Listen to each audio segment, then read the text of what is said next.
आज या निराभीमा नदीवरती निमसाकर गावामध्ये जो बंधारा येतोय, या बंधाऱ्यावरती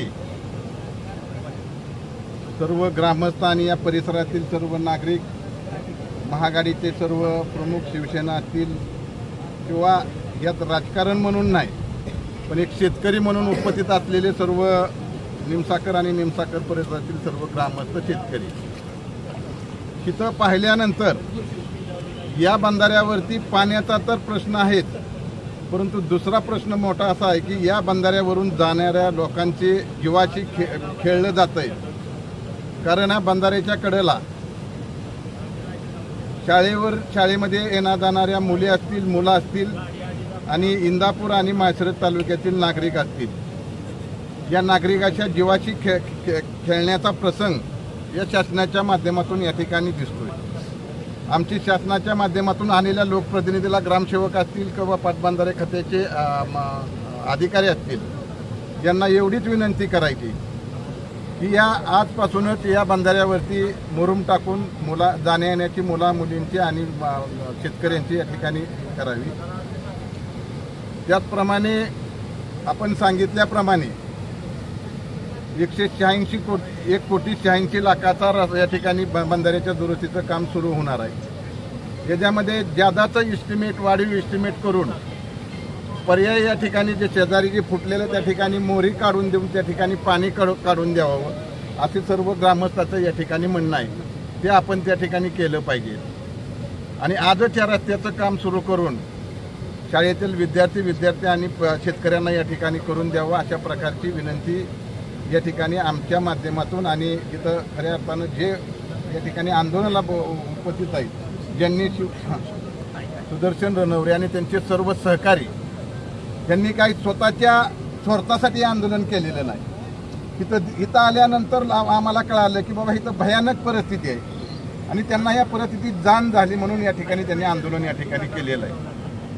तर माझं एवढंच मागणं आहे की या ठिकाणी एकतपुरे साहेब आहेत, याच बंधाऱ्याची परिस्थिती अशी आहे त्याप्रमाणे आपल्याकडे 5 बंधारे या ठिकाणी आपल्या अंडरखाली ठिकाणी आहेत आणि पिटेवाडी या ठिकाणी सुद्धा बंधाऱ्याची अशीच परिस्थिती झालेली आहे। त्या सुद्धा बंधाऱ्याची दुरुस्ती झाली पाहिजे, नाहीतर उद्या अजून 4 दिवसांनी तिथून सुद्धा लोक आंदोलन करतील। हे आंदोलन होण्यापूर्वी तेही बंधाऱ्याचं काम त्या ठिकाणी आपण जाऊन पाहून त्या ठिकाणी सुरुवात केली पाहिजे। प्रामुख्याने पण आज आम्ही यांना आश्वासित करतो की आजच या ठिकाणी मशिनरीला मुरुम टाकून या ठिकाणी करण्याचं काम पाटबंधारे खात्याची लोक करतील। त्याचप्रमाणे ग्रामसेवक भाऊसाहेबांनी सांगितलंय की त्यांनी आम्हाला ठोक सांगितलं नाही की आम्ही बाबा 50 फूट खेपा मुरुम टाकू, 10 खेपा मुरुम टाकू। मुरुम टाकतो पण आपण एक खेप नाही, जिथं जिथं अडचण आहे तेवढी आम्हाला सोडवून द्यावी अशी मी आपल्याला विनंती करतो।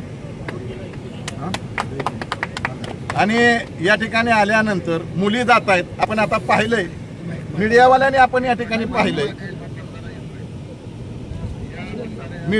आपण या ठिकाणी पाहिलंय हा रस्ता अरुंद आहे, हा रस्ता कसा अजून मोठा करता येईल आणि त्याच्यावरती रेलिंग बसवून मिळेल, नाहीतर या ठिकाणी अपघात होण्याची शक्यता आपण एकतपुरे साहेब पाहिलेले आहे। हे सुद्धा पर्याय ह्याच्यामध्ये घ्यावं अशा प्रकारची आपल्याला म्हणजे विनंती आपल्याला करतो। आज आपण आंदोलनाच्या निमित्तानं भर उन्हामध्ये, आज पाण्यामध्ये सर्वजण थांबला, हे पोटतिडकीनं थांबला, शेतकऱ्याचा तुम्हाला दुवा मिळणार आहे याचं सुद्धा आपल्याला 100% या ठिकाणी ज्यांनी आंदोलन केलंय त्यांना जरूर शेतकऱ्याचा आशीर्वाद या ठिकाणी मिळणार आहे। आणि माझी या परिसरातील लोकांना विनंती आहे की आपल्याला भविष्य काळामध्ये, आता आम्ही बसलोय, मी गेले 1.5 वर्ष झालं या बंधाऱ्याच्या बाबतीत मी मागण्या करतोय की हे बंधारे पाक नादुरुस्त झालेले आहेत, हे बंधारे दुरुस्त न करता नव्यानं बंधाऱ्याचं इस्टिमेट करावं। हजारो कोटीच्या गप्पा मारून, हजारो कोटी या ठिकाणी राजकीय मला बोलायचं नाही पण शासन 1000 कोटीच्या गप्पा मारतंय। ह्या बंधाऱ्याला खर्च किती येणार आहे? कमीत कमी 10-12 कोटी असं मी एकतपुरे साहेबांशी बोलताना त्यांनी मला सांगितलं। जर आपण लवादाची काही बंधन आहेत, लवादाच्या बंधनाप्रमाणे उंची वाढवता येणार नाही पण या ठिकाणी दुरुस्ती तर करायला किंवा नवीन बंधार करायला काय अडचण आहे का एकतपुरे साहेब? काय नाही। या तालुक्यामध्ये बंधारे आहेत किती? ह्या तालुक्यामधले बंधारे